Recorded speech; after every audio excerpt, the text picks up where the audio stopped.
Good evening, friends. Welcome to Monk Chat with our lovely monastics here tonight. So we have Bhante Sumano from Jamaica and Bhante Sudaso from Colorado and Bhante Pamutto from actually New Jersey, although he hadn't been in New Jersey for a few decades. Yeah, so he doesn't like to admit he's from New Jersey. Well, he hasn't been in New Jersey for some time, but he was born here. So now he's happy to be back, or at least I'm imposing this on him. Anyway, welcome to Monk Chat. So tonight, as usual, you'll have the opportunity to ask questions to our venerable monastics here on Buddha, Dhamma, and Sangha. Or anything related to Buddha, Dhamma, and Sangha.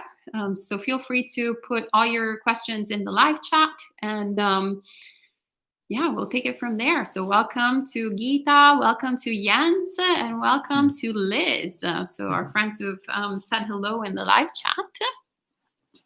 And welcome to all the other ones watching, but not checking in yet. We have also Stan the cat who's approaching Bhante Sumano. So whenever you're ready, feel free to type in the questions in the live chat, and I will ask them to the venerables, and we'll see. And also our live audience is also welcome to ask questions to the monastic Sangha. Oh, and hello, Kauser friend. Good evening to you as well. So we don't have, oh, there you go. Mark, welcome to Mark. And Mark is asking a question. And he says that Ingram, a well-known Buddhist practitioner, makes quite a bit about the experience of arising and passing away and impermanence and how it relates to the dark night of soul. Is this ever mentioned in the Pali Sutta or Mahayana Suttas? Perhaps. Actually, I believe that Bhante Pamutto is familiar with Daniel Ingram. Is that correct? A little bit. Great. So this is a wonderful question for Bhante Pamutto. Well, I don't think so, because basically, no. I mean, arising and passing is the nature of the Pali Canon. That's the amazing insight of the Buddha. But the dark night of the soul, that's like 10 years old.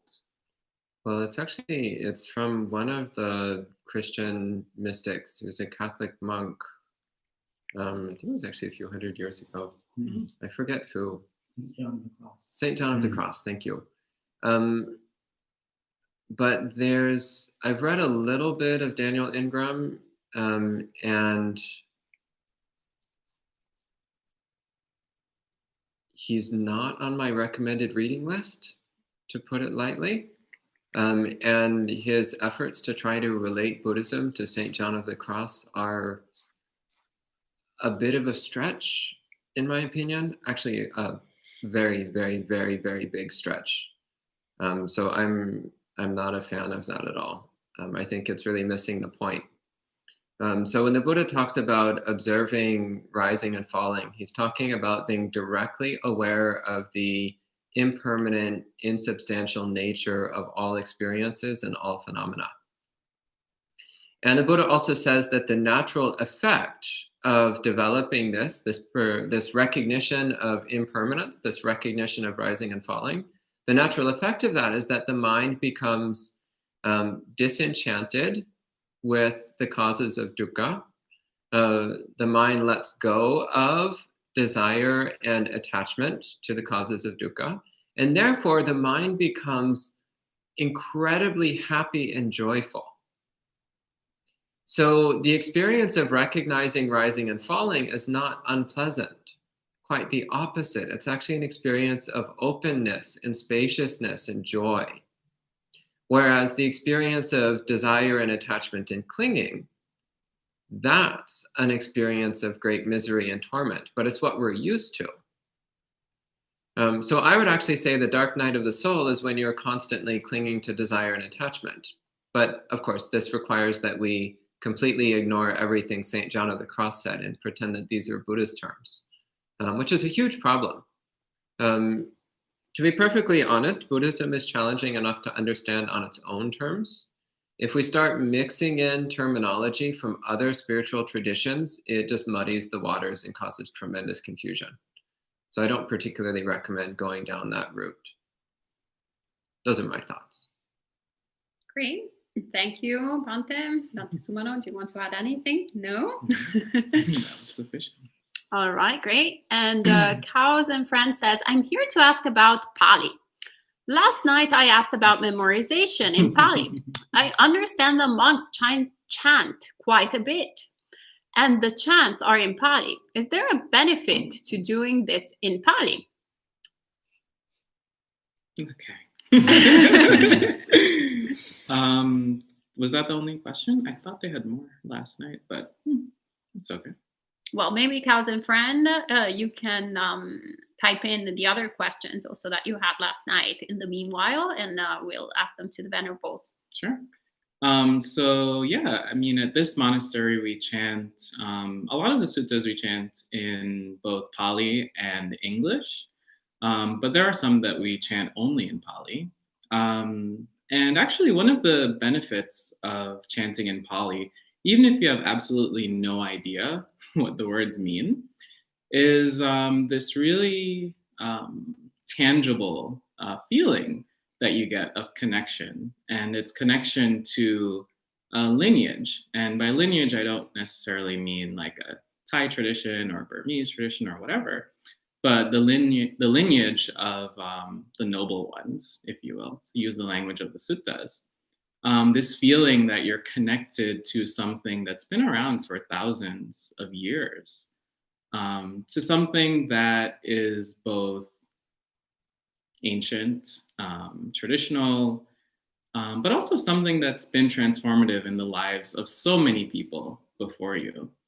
So I've had these moments sometimes in the morning where, I don't necessarily particularly want to be at morning puja every day, though I show up most of the time unless my alarm isn't working randomly one day.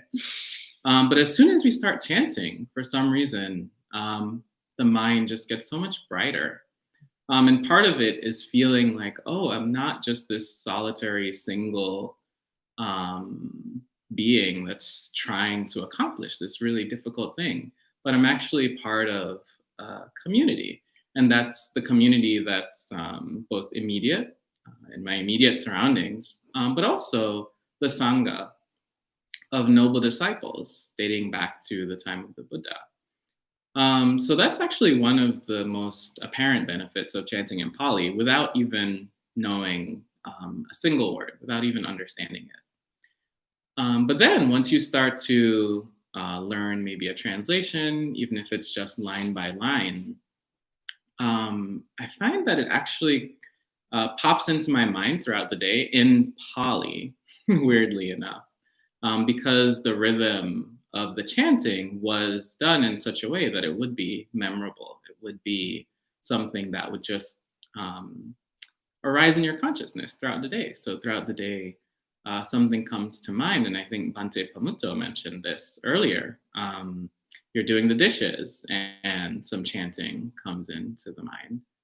You're having a conversation and some chanting comes into the mind. And there's something about the Pali in particular that does that. It doesn't seem, at least for me, to happen with the English, even if I know and memorize the English translation or whatever your native language is.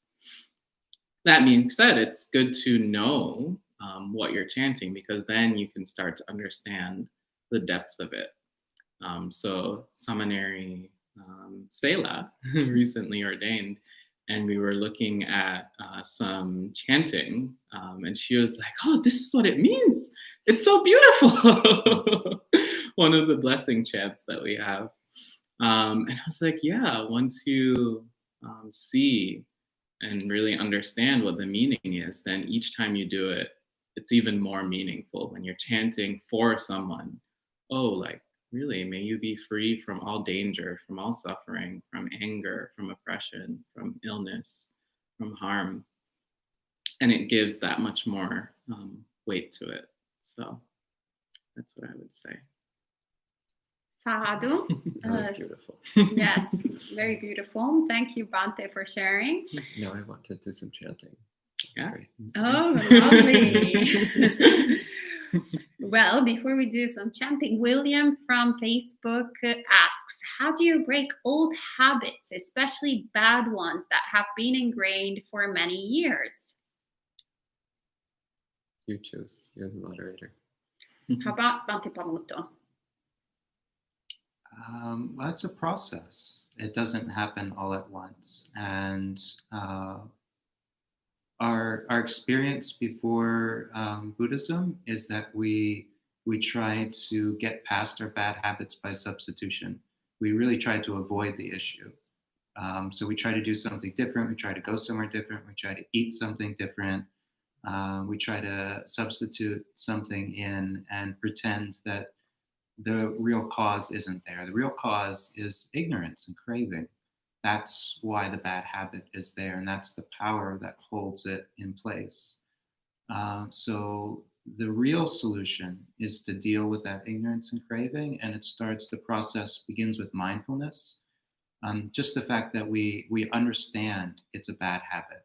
We understand that it's founded on ignorance, that it's founded on craving, begins the process, because then ignorance is no longer present. The moment we know, oh, this is a bad habit, this is causing me suffering, and we have that sense of, I don't want to keep this going. I am in control of this. I am making a choice here. The moment that's in place, mindfulness is in place, and ignorance has been dispelled, at least in this instance, for a moment. And that's its own causal process. It's called transcendent dependent origination. It's dependent origination in the other direction.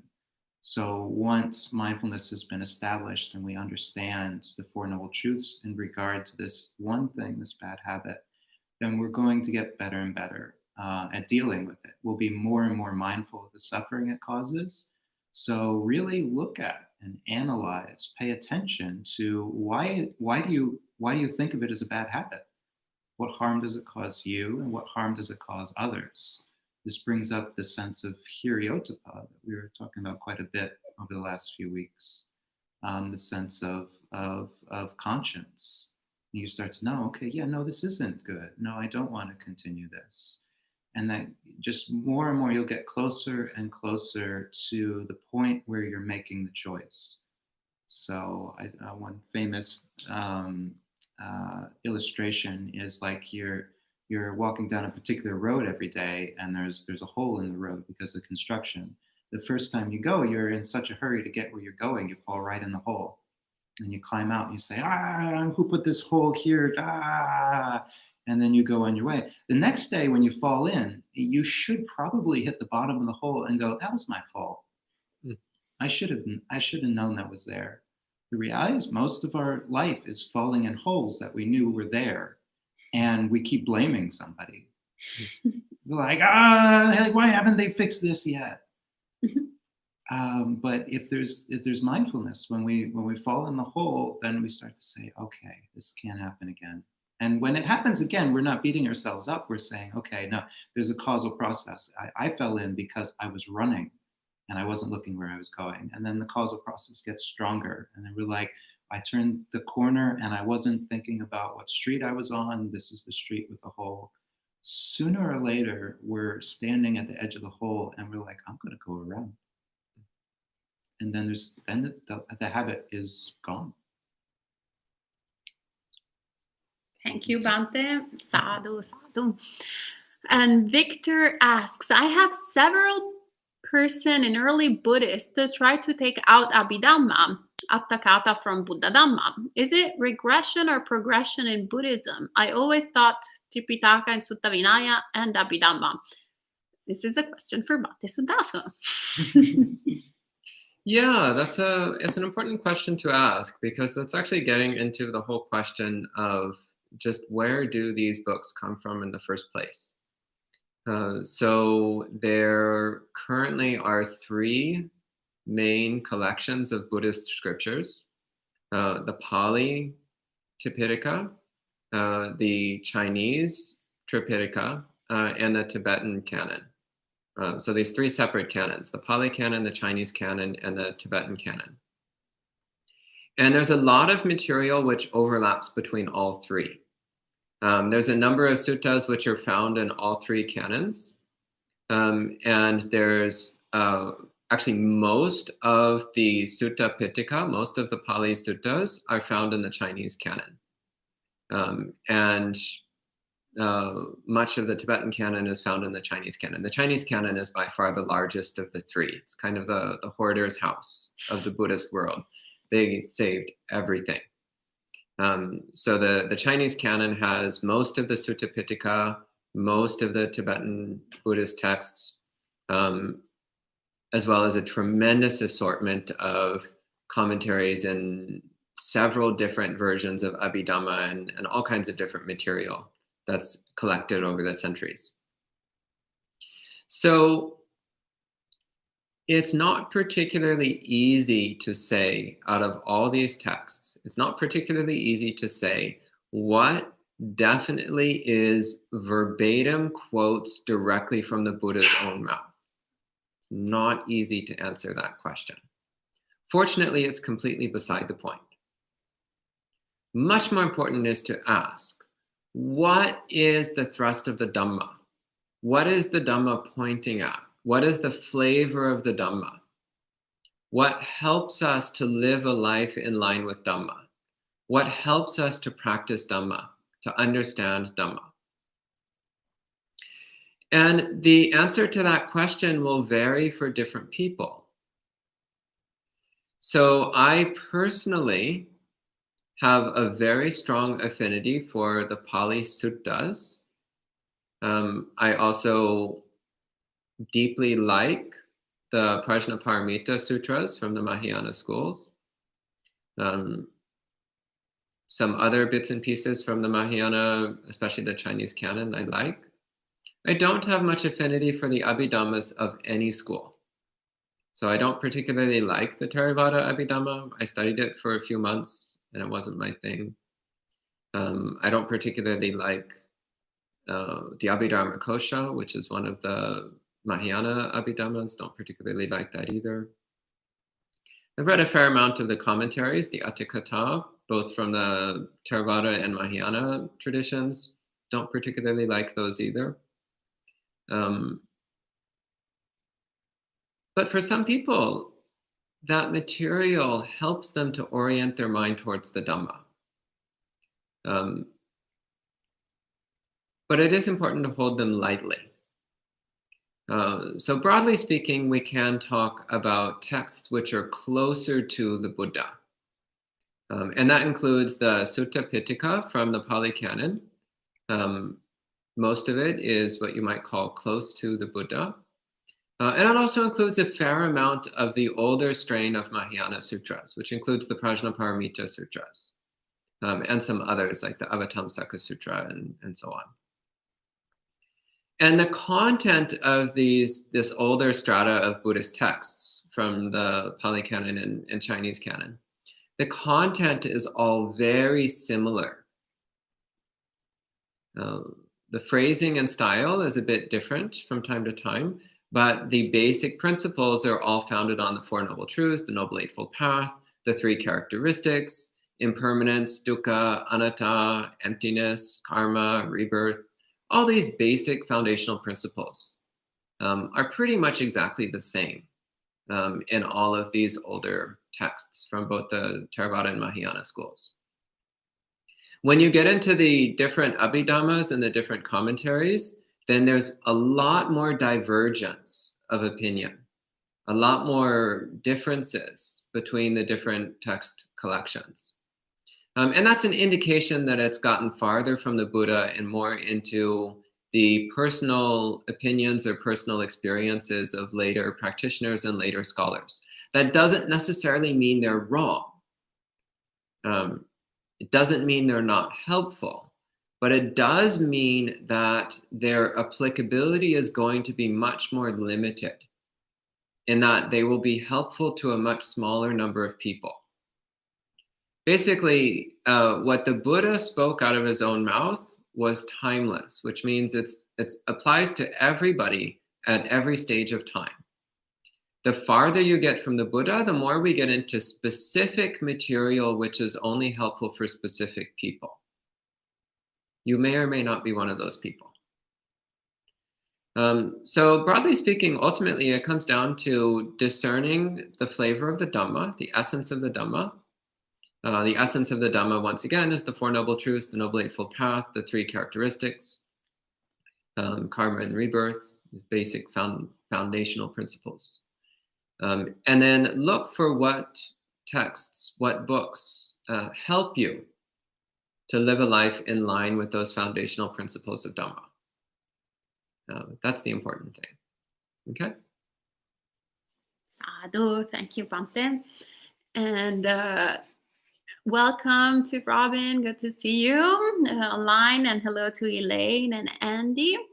So Kao's our friend is also asking, my other questions of last night were if you would recommend memorizing suttas in Pali and actually learning Pali. I've tried learning Pali and it is very challenging. Is it worth it? Okay, maybe Bhante Sudasa wants to answer this question. Yes, it's worth it. Learn Pali. I learned Pali very early in my monastic life, and that was one of the, actually, I think the single best decision I've made since becoming a monastic. Learn Pali. It opens up the Dhamma to you. It opens up the subtleties of the Dhamma. You can get the general idea of the text through reading translations, and for some people that's enough. But if you want to know the subtleties of the suttas, learn Pali. Okay. Great, thank you, Bhante. And for everyone on Facebook and on YouTube, a reminder, feel free to type in your questions for the monastics and we will ask them. Mark asks, has anyone ever made a historical lineage list of Teravadian teachers of record and countries of origin? No. So the only sector of the Buddhist world that has kept detailed historical lineage records are the Chinese. And the Buddhist traditions derived from the Chinese, which is the Japanese, Korean, and Vietnamese lineages. They've all been pretty good at record keeping. The Theravada world, historically, we haven't been very good at record keeping. So it's very difficult to trace any Theravada lineage back more than 100 years or so. Very difficult. In some cases, you can get back to about 200 years, but even that's a stretch. So we haven't been the record-keeping school, I'm sorry. You have to look to the Mahayana if you want detailed lineage charts. And they'll give you one. If you get ordained in, definitely in the Japanese schools, when you get ordained, they give you a chart which has you at the bottom, linking all the way back through the centuries and the millennia, all the way back to the Buddha himself. And supposedly they've kept records of all the names of all the people over the centuries. I've never seen anything like that in the Theravada world. We're more like, well, my teacher's teacher's teacher, yeah, we don't know. Some guy in the forest somewhere, and he died, and who knows? That's great. And thank you, Bhante. And Andy says, I try to maintain mindfulness all day, but my job involves writing. And once I get absorbed in that work, I lose mindfulness of the breath. Advice on how to maintain mindfulness while thinking and working? Sure. Well, I would say, as Thich Nhat Hanh would say, if you're writing, just write. If you're working, just work. If you're thinking, just think. So in your particular situation, it actually sounds maybe a little unrealistic to expect that you can, say, for example, be mindful of the breath in every second of the day, especially if you're doing things that are mentally intensive. You can be mindful while you're doing these activities, but it's not going to be the same as if you were sitting on a meditation cushion formally with everything sort of working in your favor. You do have to recognize that you have moments of the day where you have to devote yourself fully and completely to a task, whether it's writing, working, cooking, taking care of someone. But the important thing in those cases is if you're, say, writing for your job, are you really just doing that? Or are you, daydreaming, well, I could be shopping for this and do a little writing, and oh, I need to watch this show and do a little writing, and having your mind filled basically with all these concerns and issues and thoughts and wants and dislikes, and basically letting yourself be distracted. But if you can stay with just what you need to do, whatever the task is, that's a form of being mindful. It's not being mindful of the breath. And it's not the same as, say, taking a meditation object, but it is making what I think is the best of the situation that you're in, which also then prepares you for those moments when you do have time for formal meditation practice. So if you spend most of your day really just focused on doing what you're doing in the moment, then you'll find that when you sit down for meditation, either in the evening or even in the morning before you get started, that the mind is so much clearer because you haven't been just filling it with a bunch of useless junk, but you've been really intentional about what it is that you're doing. You've thought what you wanted to think, you've written what you wanted to write, you've said what you wanted to say, and you can let it go afterwards. So yeah, don't be so hard on yourself. You might also choose something that's a little more general if you want to focus on mindfulness, not just on your task. So if you're writing, maybe mindfulness of the body instead of the breath, because there's a way to, at least I've found, if you're sitting at a computer or if you're at a desk, of just being aware of your posture, being aware of what you're doing physically while your mind itself is devoted to the task. But the breath, in my experience, takes a bit more mental energy. And so it might not always be possible to do that while you're doing something else.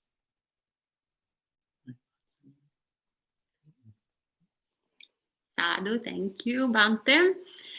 And actually, Kevin from Facebook is asking, could you speak about the attainment of Sotapanna? What factors precede this? Is this a sudden of gradual attainment? Is it both? What are the fruits of this? Is it something that requires verification from a teacher? Bante Pamutto? To the last one, no. You'll just know. And specifically, the Buddha says you'll be able to review the attainment. It'll be very transformative, though there are a lot of stories that seem to imply you will have this dramatic shift in your consciousness, but then you'll go right back to, in many cases, you'll just go right back to doing you. You'll go back to your life, and that'll be it. For many people, Sotapanna doesn't immediately mean that they're going to ordain and they're going to leave the household life and they're going to devote themselves completely to the Dhamma. Now, they're never going to fall away from the Dhamma, but I happen to think that Sotapanna is actually the basis of it, the path to it is more common than we expect. But because of that, what Sotapanna really is it's the falling away of three fetters. So you're not looking for a thing. And this is something you can notice about a Sotapanna. If you ask them, are you a stream enterer? And they'll be like, well, I don't see anything here that's a stream enterer. And that's what it's like. Something that everybody else think is permanent is not there anymore. They don't see themselves as a permanent entity. They look at the world and it's like, oh, it's all in flux. It's all changing. And so it's not really a thing that you get, but it's a thing that you let go of. If you let go of the need to have a permanent basis for your consciousness or a permanent viewpoint. So the three fetters that fall away are doubt about the teachings, attachment to rites and rituals as a form of purification, and The self-identity view, belief that the 5 khandhas are yourself. Yes. Sakkaya Okay. Yeah. ditthi. Sakkaya ditthi. Yeah.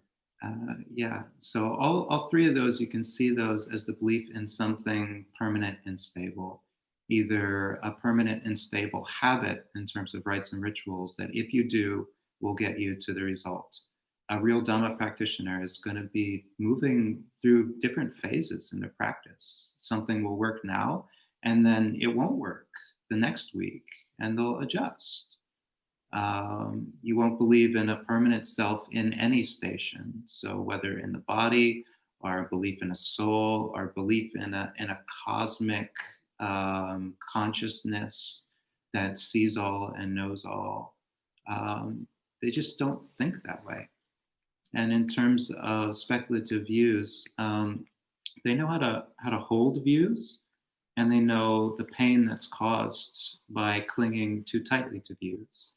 And even if with some difficulty, a stream enterer can know the time and place for a view and start down the difficult path of not getting their way all the time, which is actually, when you look out into the world, is not a common trait. The belief that our views are not everything, but that we're in a more it's less black and white and more varieties of gray. I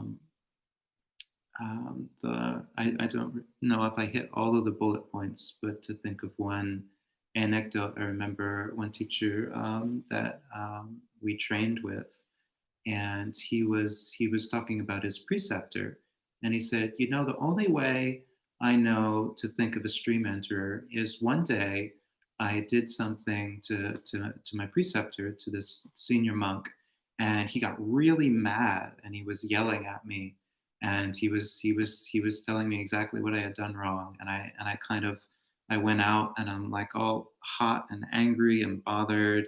And a few hours later, I came back in the room because there was some duty and I needed to talk to him about it.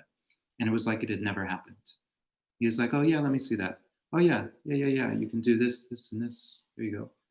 And he said that that's how he came to understand what a stream enterer would be like, when there's no sense of permanence, there's no permanent grudges, there's no permanent attachments. There's a flow. And that's what leads us to the inevitable conclusion of Nibbana, is that sense of flow being established in the mind. I could just add a couple minor comments. First off, I recommend reading the Kosambi Sutta from Majjhima Nikaya, because that gives one of the most detailed descriptions in the suttas of how to know whether or not you're a stream enterer. One of the really critical points from that list is that a stream enterer has nearly perfect morality. They still make mistakes from time to time, but they're only minor mistakes, and they immediately recognize their mistake and vow to do better. A stream enterer also, by definition, is deeply committed to Buddhist practice. So I'm thinking of one case of somebody who was a monastic and had some far out weird experience in meditation, decided that meant that they were a stream enterer. So they disrobed and threw away their Buddha statue and threw away all their Buddhist books and went off to work an ordinary job and never said a single word about Buddhism ever again for the rest of their life. And that's a perfect proof that they were not a stream enterer. A stream enterer would never even think about doing such things. A stream enterer's commitment to Buddhist practice is immeasurably strengthened.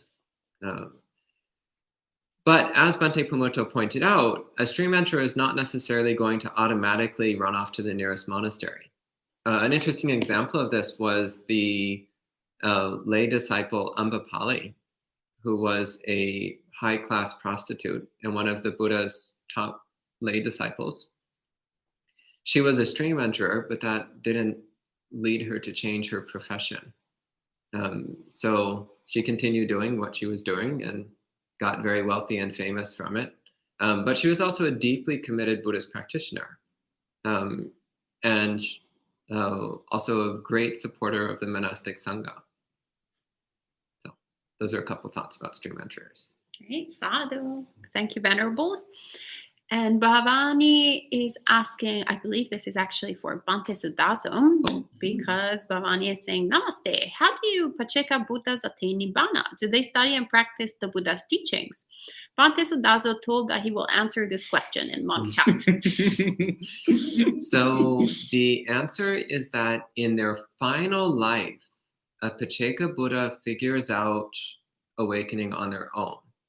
So they, by definition, a Pacceka Buddha has no teacher in their final life. They can have teachers in their previous lives. They can study Buddhism in previous lives, but in their final life, the one in which they attain enlightenment, they will not have a teacher. They will not have study materials. They have to figure out the path on their own. That's what defines a Pacceka Buddha. Sadhu. And Victor says, question, is crazy person when they hit someone, they also get karma considering they've done it with no intention in mind? What did the Dhamma say about the crazy person? I have a friend who's dealing with that. Bhante Sumano? Not the expert on karma, but I do think you brought up this point in your talk. Was it during Is Everything Karma or a previous talk? But you had actually brought up the case of somebody who's mentally ill, who does something. So maybe you want to talk about it. I answered the last. Anyways, fine. I'll talk about it. Briefly speaking, it depends upon how much clarity and awareness of mind a person has. Someone who's mentally ill may be really confused about what they're doing. And they may think that they're doing something good when they're actually doing something harmful. So in my opinion, they are still generating a small amount of bad karma, but nowhere near what would happen if they were sane and fully aware of what they were doing. It also depends upon the degree of the person's insanity. Someone who's only mildly insane is still reaping pretty much full karma from what they do. But somebody who's really so far gone that they have no idea what's going on or what their actions are or what effect their actions are, yeah, the karma that they're producing from that is going to be relatively weak because their awareness and intention are therefore relatively weak. But there is still some karma happening, in my opinion.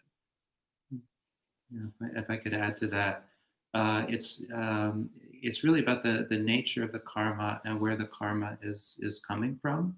So in terms of like the actions that they're doing, it might have very weak karma. And one way to think about this is like the culpability of a child. So in terms of the law and in terms of how we as people relate to children, if they do something bad, we often say, oh, they didn't know any better.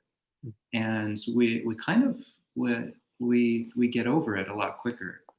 Whereas with an adult, we're like, well, they should have known better. This is against the law. You know, they're going to get the full penalty. And if you're not insane, then you kind of get the consequences of that. But if you are insane, it's kind of dropping back down to that level. People would be like, they had no idea what they were doing. They didn't know right from wrong. And that's actually how the law treats it as well. If somebody can't tell right from wrong, it'll be obvious. Like the police will come in and they'll say, "Did you kill him?" And it's like, "No, I just gave him, bleach instead of tea because, he said he had COVID." And a crazy person would say that flat out because they wouldn't know that was wrong. They would be like, "I gave him bleach and he just stopped breathing. Maybe he did have COVID." And the police would be writing down, this person is not well. And instead of taking them to the jail, they'll take them to a mental institution to get evaluated. But that's how you can understand the karma.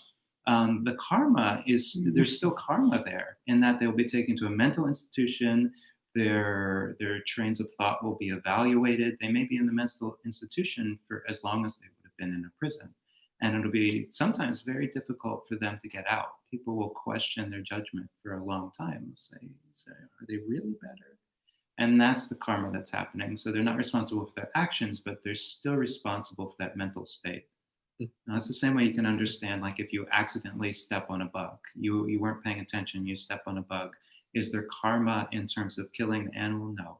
Is there karma in terms of negligence? Yes. Sadhu, thank you very much, Bhante. It's great. Don't drink bleach. And don't give it to other people. Thank you for the wisdom. And Elaine says, can one make holding the mind still the object of meditation? I ask because after hearing Bhante Sudhasa's talk about the types of samadhi and the necessity of effort to get into a jhana, I think I have been too slack and simply following the chaos of the mind. Bhante Sumano? Sure. Could you repeat it, though? Yes. Can one make holding the mind still the object of meditation? Interesting. So when I think of samadhi meditation in particular, I think of holding the mind still on an object. But can one make one holding the mind? I guess, yeah, in a way. I guess in a way that's actually how I start every meditation. Interestingly enough, in that one's priority can be settling the mind. And in that way, I would say it does become an object of meditation, in that that's where your focus is. That's where you're arising energy. That's where you're being mindful. So there are actually different ways to go about that. If you were here last night for Bhante Pamuto's talk, one way is mindfulness of the body. So the mind is not completely still, but it's intentionally being settled in various parts of the body, eventually one part of the body, or even in Bhante Sudhasa's meditation the night before, letting the mind rest, basically, without necessarily any particular object that needs to come up. So in that way, actually settling the mind, or intentionally moving the mind, or intentionally not moving the mind, can be your focus. But she mentions at the very end of her question that she's been too slack because what? I think I've been too slack and simply following the chaos of the mind. Yes, don't follow the chaos of your mind. That's not, well, it's not keeping the mind still as a meditation object, and it's also not holding your mind on any meditation object. So yeah, in your case, try to focus on either something intentional or just one thing. And it can even be something that we could say is outside of the body, perhaps. So it could be a sound. It could be the feeling of the body on a cushion. It could be the temperature of the room.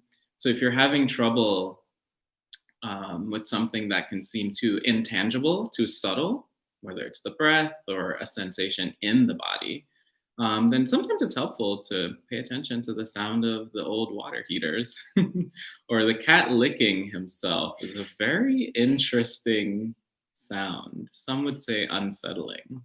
But something like that can take you out of the messy, blurry, sort of intangible mental realm. And then as the mind settles down, you can start to come back inwards. That's one way that actually one meditation teacher once described coming into a meditation, to start sort of large. So the sounds on the street, the sounds in the room, the sounds right in front of me, the sound of my own heartbeat or breath. And so slowly coming inwards. And that's one way you can sort of settle the mind without getting pulled in whichever direction based on the whims of your thoughts. Great. Thank you very much, Bhante. And a quick reminder for the friends who are watching on Facebook as well as YouTube to feel free to type in any questions you might have, and we can ask the Venerables. And welcome to James and Miguel. Good to see you, friends. And James asks, Regularly meditate on images, hacked up corpses, and broken bones. I'll take this one. Any advice on this beyond Majjhima Nikaya 119, contemplation of reflection on this body's decay? So we have already one volunteer monastic. Yeah, there are many reasons that teachers are hesitant to teach contemplation of the body in this way to a wide audience. Often, especially in the beginning, it's meant to be done with the encouragement and advice of a teacher, because it can be, there's a possibility you can fall into negative mind states. The famous example is this is how the Buddha taught for many years, almost exclusively, because he was teaching to renunciants, to people who are already skilled in meditation practice. But eventually it got to the point where the Sangha was a mix of people. And at one point, the Buddha taught a revulsion towards the body, and then he went on retreat. And when he came back out, he found that many of them had committed suicide out of intense revulsion towards the body. So we've got to keep tabs on ourselves. And this is not necessarily the place to start. Even though it's very interesting, it brings up very interesting emotions and sensations. And it can even give us the sense that we're really getting to the heart of what the Buddha was describing, this disenchantment with all formations. Still, it's not necessarily the place to start. One should have a grounding in meditation. And there's a reason in Majjhima Nikaya 119, the Buddha starts with mindfulness of breathing. He starts with mindfulness of posture, with mindfulness of activities. First, you have to understand how you're relating to the world already. And then you can start to pull that apart. You can see the holes in it, and you can see how it's based on mistaken ideas about what you are and how you're going about interacting with the world. We might have, once we start to get some mindfulness, we start to understand, it's like, oh, I really don't know how I do things. You know, I wouldn't recommend starting with pictures of corpses. Start with picking up a cup. Really take a look at what that action is like. What do you think it's like? Most of us think cup, and then it's in the hand, and we're like, drink.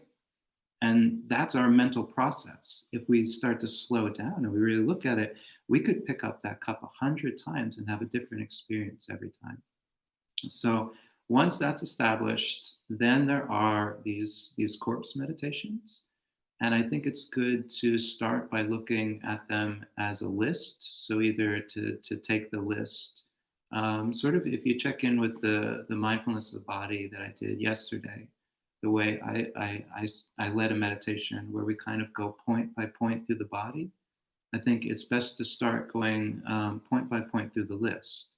Okay, here's a recently dead body. Here's a body that's been dead a few days. Here's a body that's bloated. Here's a body that's changed color. To first just see what it's like to bring up those images. You don't have to go looking for these. Whatever your mind produces is good enough, because that's sensitive to what you're ready to accept. I do not recommend going on the internet and getting, because it might be way too much. So to do it gradually. If you find yourself having that kind of interest in it, it may not yet be what the Buddha is describing. It may seem really, really riveting and interesting, but to get to that point with wisdom might take some more foundational stuff. So try stepping back a little, understanding the body more in terms of its pieces and its postures, and really come into your own body. And then you'll already get a sense of what it's like to, oh, it's just this much. And then these images of corpses and the states of decay will make sense. Because they're just ways of pointing to letting go in a profound way. It's like, oh, it's not me. Oh, it's transient. Oh, it's nothing to get attached to. All of the things that I really take joy in are, they fall apart. So that would be my advice in terms of the corpse reflections. It's not a good starting place, but I definitely say once you get there, it will produce really, really powerful thoughts, really profound sort of stability in the mind, if you get there with wisdom. Something also something that comes to mind, though, I don't know James's practice, but there can also be a tendency for us to sort of go for the grimmest, most sort of high-level practices. Whether it's a Dhutanga practice, for example, like, okay, we just started practicing, so now we need to eat a bowl of rice every day. Or we just started practicing, so we need to do a corpse meditation. And rather than that being a basis for really pushing ourselves, I tend to see it as a avoidance mechanism. So in some ways, it's easier to look at some stranger's hacked up body or some random images on the internet than it is to actually look at our own bodies and to actually see the nature of this sack of meat that we're carrying around with us every day.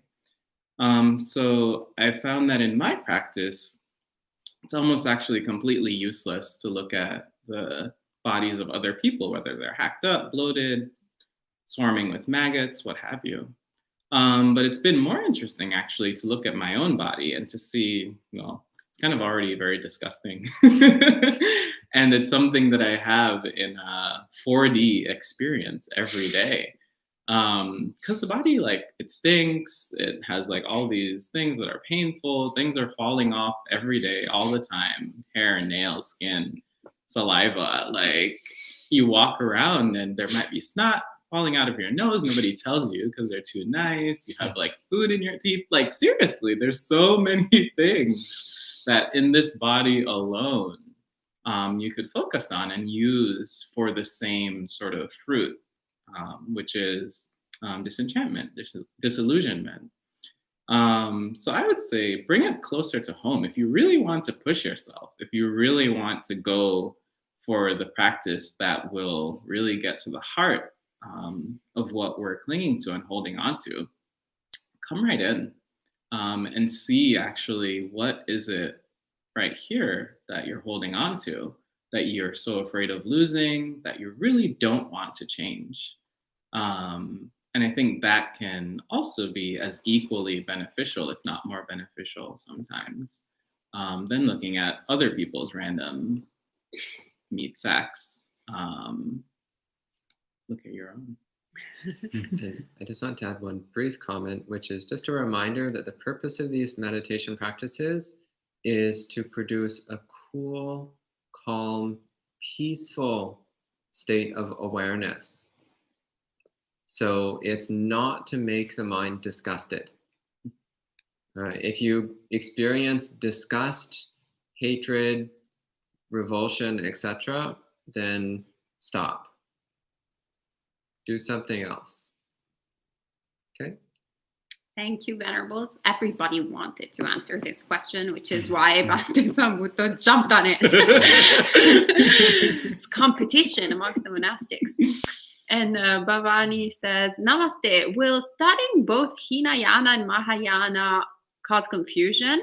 Bhante Sumano? Sure. Sure, it will cause confusion. That's funny. Well, for one, I would just point out it's good to clarify what one means by Hinayana.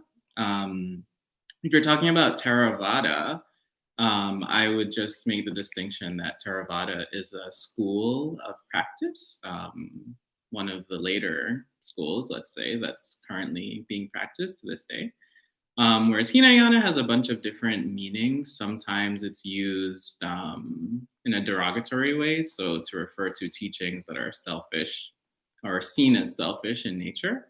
But in other ways, it actually just means a certain mode of practice that was common in the early times of Buddhism. And actually in Vajrayana Buddhism, it's actually just one stage of practice. So they have Hinayana, Mahayana, Vajrayana. and that's within the school of Vajrayana. So just wanted to clarify that. But I think you're referring to Theravada from the way you phrased the question. So no, practicing Theravada and Mahayana, or early Buddhist teachings and later Buddhist teachings, or Theravada, Mahayana, Vajrayana, practicing all of them. It doesn't cause confusion because they all have the Dhamma as their foundation, as their basis. All of the Mahayana monastics that I've met, whenever they shared the practice, they were basically describing Theravada practice, but in a different way.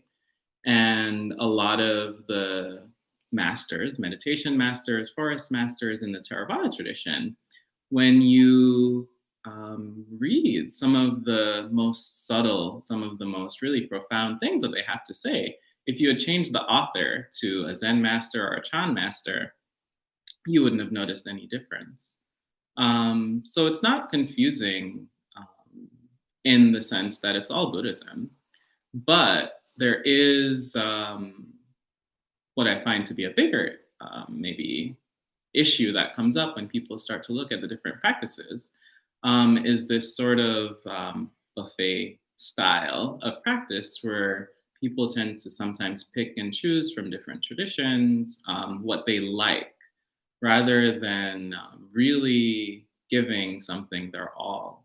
So I found that for me, it's very useful to have a foundational practice that I can always go back to, and from there branch out and practice and see what others have to say, what other styles have to say, other approaches, because that makes more sense to my mind. And then there's obviously some people who really stick with one thing and only that thing, and it really works for them. I found less people who do well with jumping around, and that's where I've usually seen confusion arise. But yeah, I would say there's nothing to fear, or nothing wrong with going to a Chan retreat, listening to a Tibetan teacher, and going to a Vipassana retreat, and reading Ajahn Chah, Thai forest master. It's all nourishing. It's all actually pointing in the same direction. And there's something that's really useful, actually, in seeing how different people talk about the practice of the Dhamma, seeing how different schools practice, and seeing how different people think. And you'll find that sometimes if you were stuck in a rut in one mode of practice and you learn this really new, beautiful thing, that can really refresh your practice. So yeah, I would say, yeah, no harm, only benefit. Sadhu. Thank you, Bhante. And Mark is asking, so for someone experienced with attaining first, fourth jhana, or even just first, can they drop into this quickly, like riding a bike, or does it depend on the day and state of mind? Bhante Sudaso? Depends on the day and state of mind. So samadhi states are conditional, which means they depend upon conditions. Say you can't necessarily just sit down and bam, fourth jhana. Not necessarily. Some people who are extraordinarily skilled and talented in the art of samadhi can enter jhana quickly. So Ajahn Chah was known for being able to enter first jhana in a matter of seconds. He could sit down on his meditation cushion, bring his mind to his breathing, take 2, 3, 4 breaths, and be in first jhana. But Ajahn Chah was an exceptional master of practice who was also reputed to be fully enlightened. So that's not going to be the experience of most practitioners. Samadhi states are conditional. You have to establish the right conditions, both externally and internally, in order to be able to enter them at all, let alone enter them with any kind of speed. So skill is one of those conditions. Talent, which comes from past lives, is one of those conditions. Familiarity is one of those conditions. Intention is one of those conditions. External factors. How much noise is there in the environment? Has there been dispute or argument or contention in the community lately? That will vastly weaken your samadhi if there has been. It will make it much harder. Have you been engaging in a lot of conversation, especially not related to the Dhamma?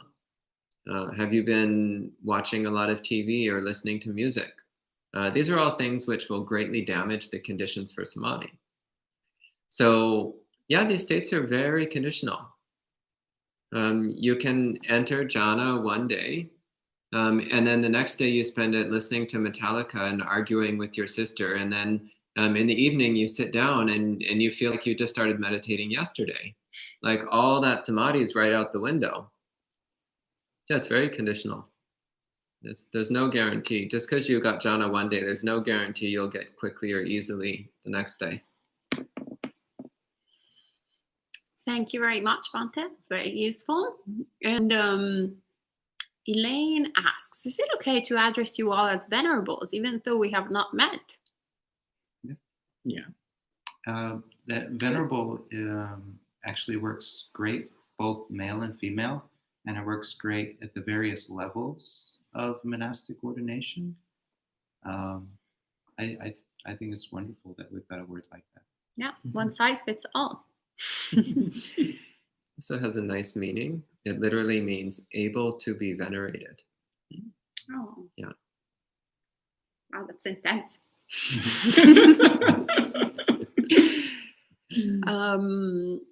And Elaine also says, Patsy's seafood.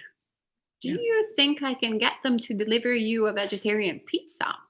Noting frustrated. I bought a prepaid MasterCard and will keep trying. She's in Canada, which apparently it's difficult to do out-of-state orders. Yeah, send us an email and we can try to help you. Yeah, that's very kind of you. Yeah, sadhu. Thank you so much for your kindness. There's also other alternatives. If the Patsy is a problem, there's actually other alternatives on the website. But we can connect you with our volunteer coordinator, Benz, who can point you in the right direction and help you out with all these payment things that we're not too familiar with. Yeah, she's helped out of country people before with these sorts of things. Yeah. So you can talk to her. Yeah. And she's great. So great spiritual friend to have.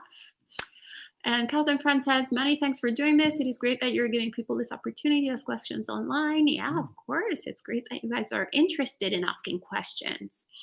And Undone says, hello, Venerables. Thank you for answering the questions. Great. What are some daily practices, such as putting water in a bowl for the Buddha, is useful for our daily practices? What are your recommendations for puja? Bhante Sumano? Oh. Well, I reacted because I'm familiar with that. It's just a practice of offering something to the Buddha, and there's different ways to sort of approach a practice like that. So we offer incense, for example, here at the monastery during morning and evening puja. And there's different ways to hold that. So it can just be a way to brighten the mind, to show reverence, really, and respect for Buddha, Dhamma, and Sangha. So a tradition, a practice that leads to the end of suffering, that leads to happiness. But people find that there's different things that work for them. So offering incense, offering a bowl of water, offering fruit, bowing, prostrations. There's many different options. As far as time, you can decide. Here, we normally do an hour of puja after some chanting. But again, up to you. Offer incense, meditate, chant the whole night. Actually, trying out each of these things can be really beneficial because then you'll see what really works for your mind.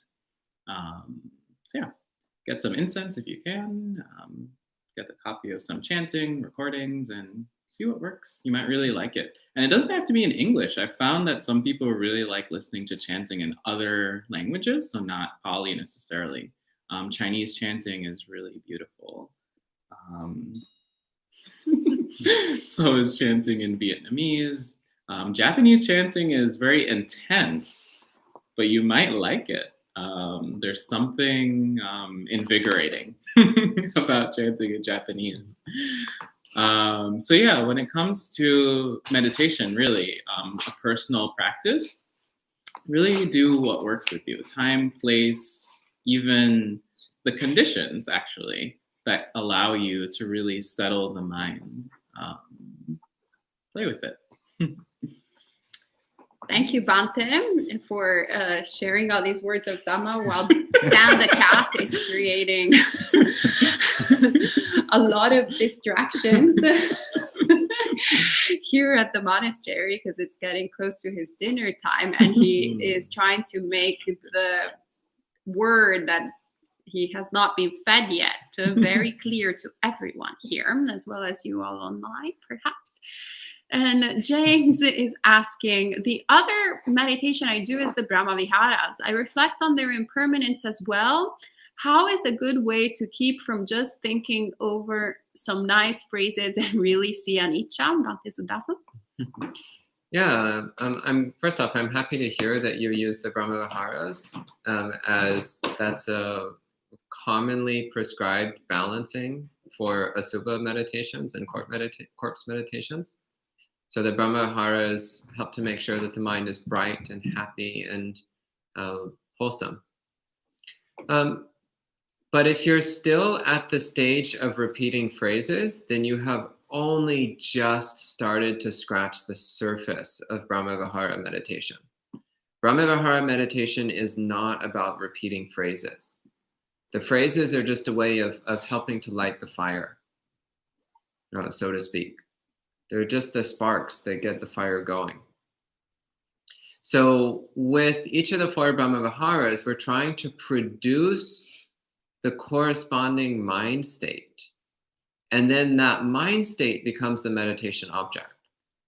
So with metta, you might recite phrases like, may everyone be happy, may everyone be healthy, may everyone be safe. You recite those phrases, but you try to really mean those phrases. You try to really produce the mind state that those phrases indicate. And once you start to get that feeling in the mind, that feeling of benevolence, then you focus on that feeling of benevolence and you try to magnify it so that it completely floods the entire mind, so that it becomes so powerful and intense that you can't possibly do anything else with the mind. Then, once you're to that point, this is called the metta ceto vimutti, liberation of the mind through metta. Once you get to that point, which is a very strong samadhi state, by the way, once you're in that very strong metta samadhi, then recognize that the sensation of metta is constantly changing. But if you try to produce the perception of impermanence while you're still reciting phrases, that's way too soon. Way too soon.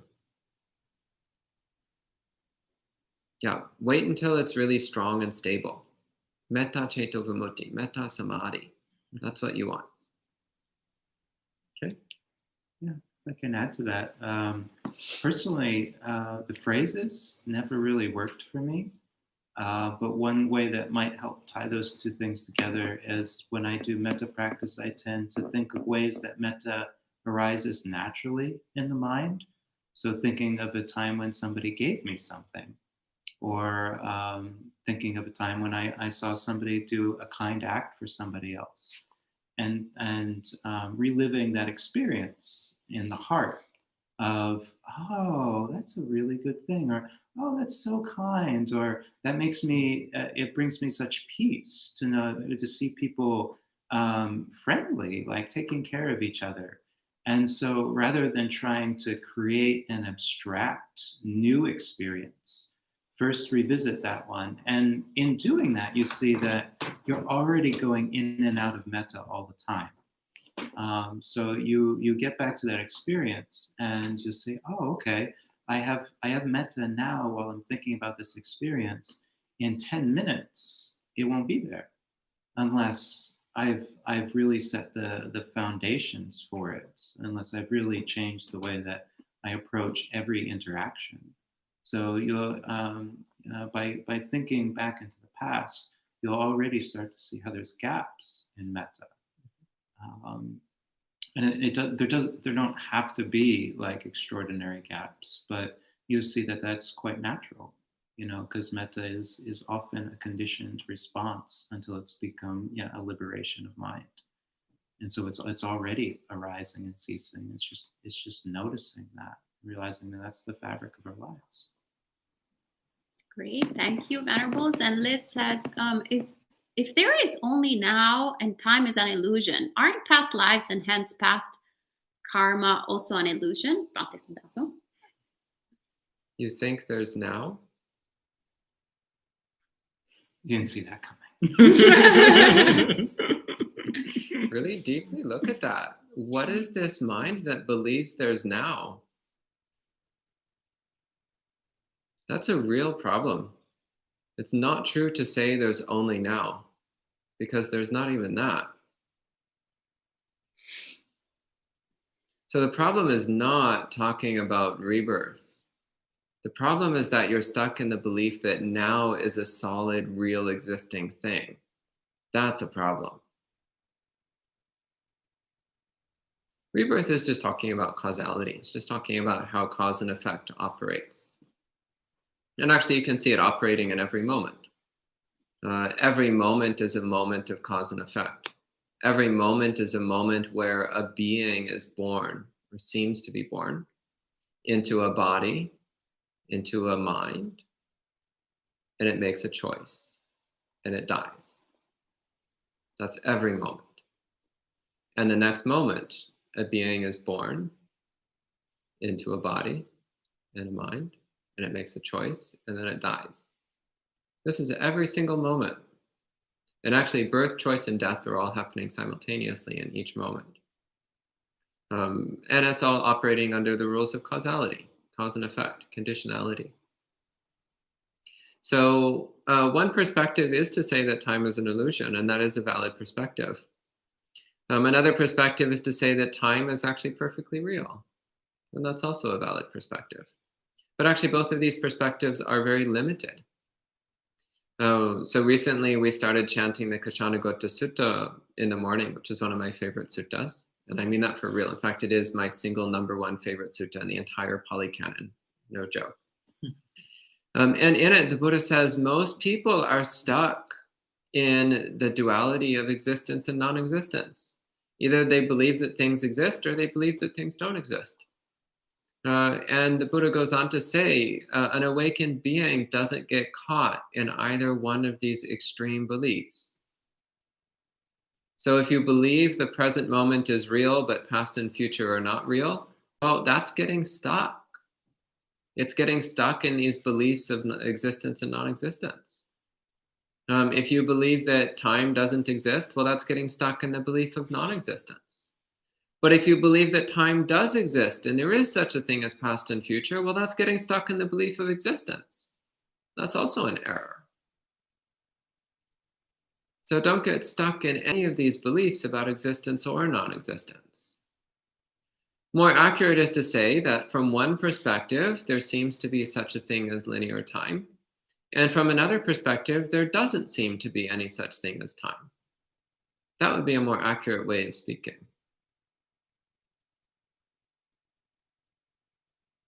Okay. Great, thank you, Bante. So we're almost close to the end, 15 minutes, and we have lots of questions. So now it's time for more Zen answers. Yay, I love it when we get to the Zen hour. And Andan says, are there any current reading recommendations any venerable would be able to share right now? Any volunteers?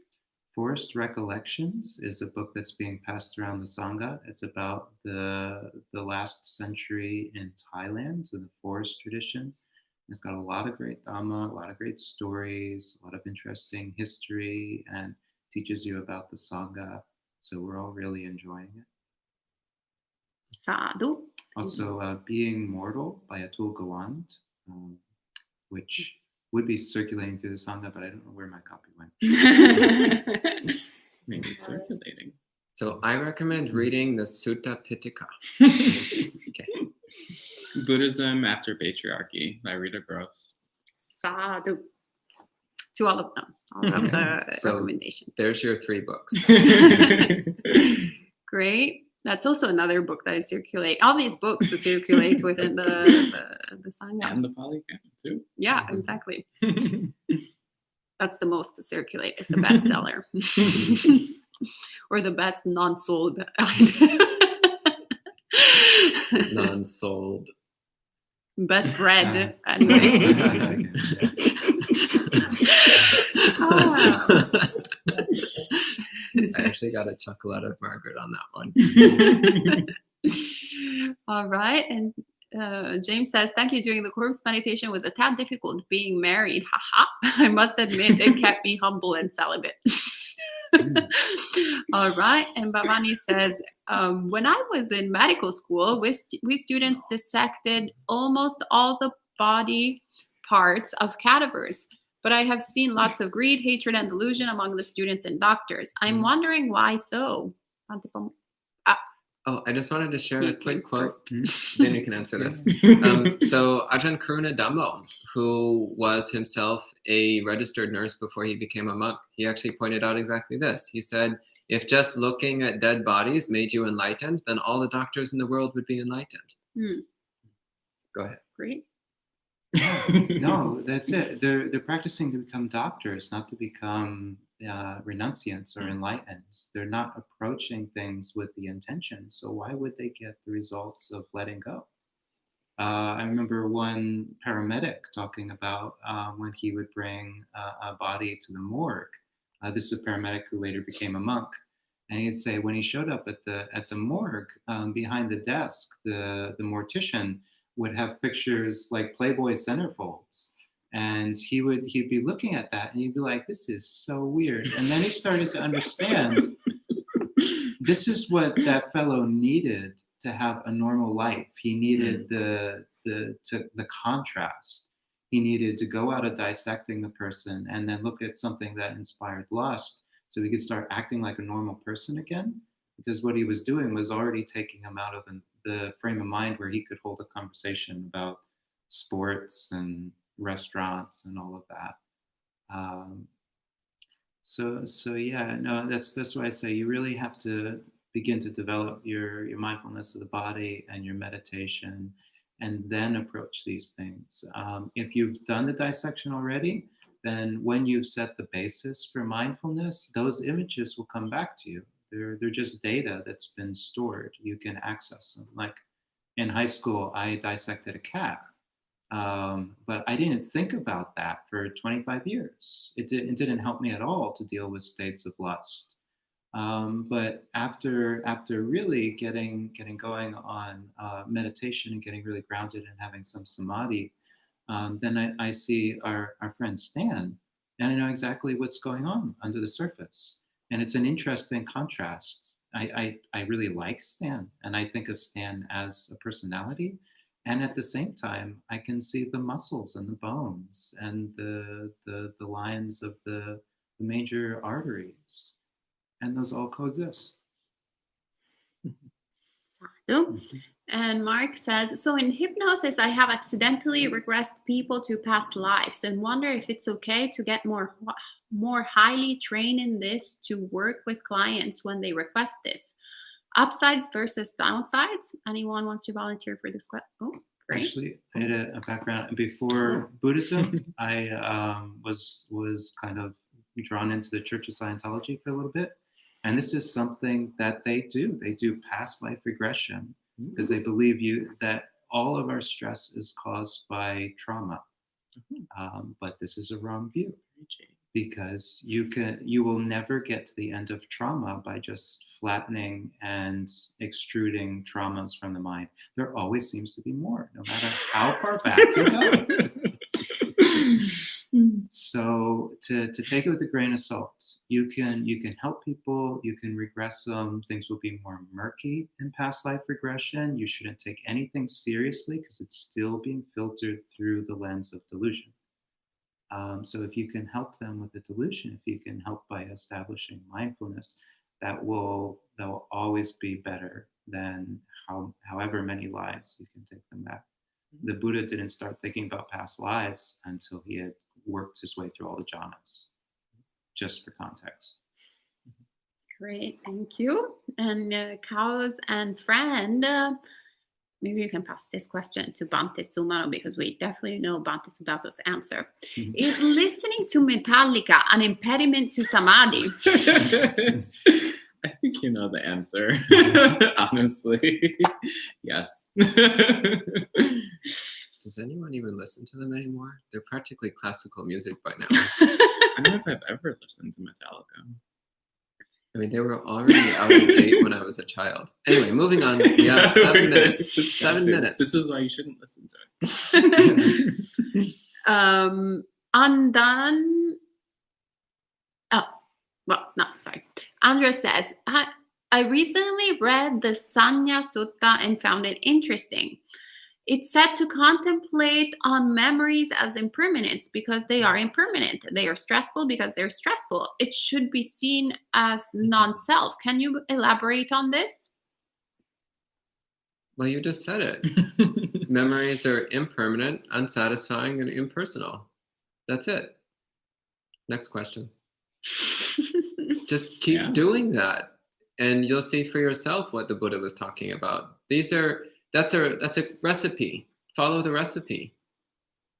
It's like if you come to me with a recipe for cake and you tell me and you ask me, what does the cake taste like? I'll tell you, well, make it and eat it and you'll see what it tastes like. Okay, next question. Actually, I think that was the last question because the other ones are comments, but there were a lot of comments. Oh, interesting. But James is clarifying, I meant the inside portion. I rarely use words to enter metta mind. Oops, poor wording. I think the question is too complex to write out. Sorry, Venerables. Not sure if you want to. Yeah, well, again, when you get deeply immersed in metta samadhi, then recognize that the experience is constantly changing. Margaret had a question? What are each of your foundational meditation objects? Do you want to repeat the question? So Margaret is asking, what is each of our foundational meditation objects at the current time? It's easy. I covered mine yesterday. I did mine as well. So my most common practice these days is silent illumination practice, as it's called in the Mahayana tradition. Or animitta samadhi, so objectless concentration, as it's called in the Theravada tradition. That's my main practice these days. Mindfulness of the body. Great. And Cows and Friends says, joking on Metallica aside, is music bad for samadhi? Bhante Sumano. Yes. Counter answer, I mean, not really if you don't really invest anything in it. It's just like, and it doesn't affect the mind much. Though it is hard to listen to music in that way. So more where that works is when you just happen to hear music in the background, like a car driving past the monastery with the windows down and the radio up. You hear the music, but you're not interested, so it doesn't stick in the mind. But if you're like, ooh, I want to listen to some heavy metal, and you go and you stick it and you crank it up and you're like, yay. Well, of course that's going to wreck your samadhi, possibly for days at a time. Great. And I think, actually we have a question from Facebook from Changma who says, Very good morning from India. Good morning, Changmam. My question is, do we Buddhists have privileges than others to understand the reality of life? If yes, kindly explain.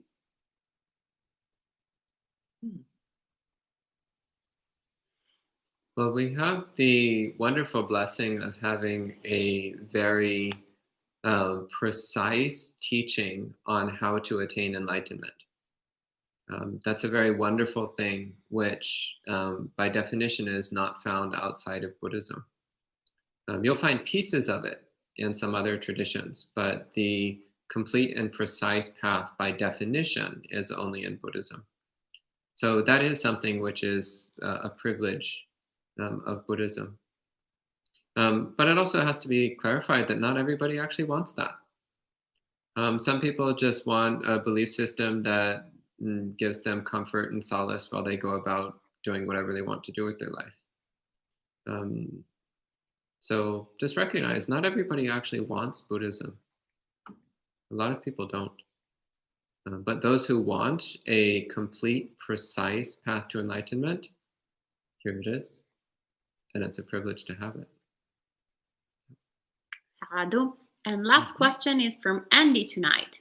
Do you practice dream yoga or lucid dreaming, or otherwise incorporate sleep into your practice? These are practices in the Vajrayana tradition.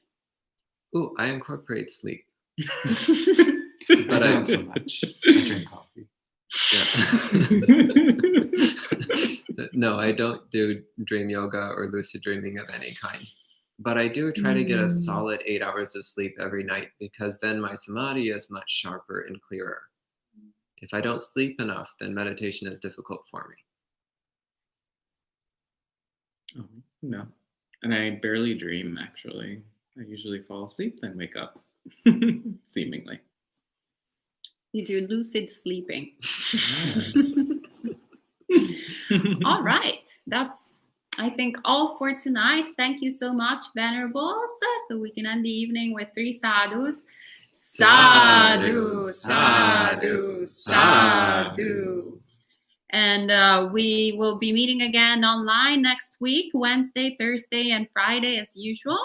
So morning and evening, 8 a.m. and 7:30 p.m. New York City time.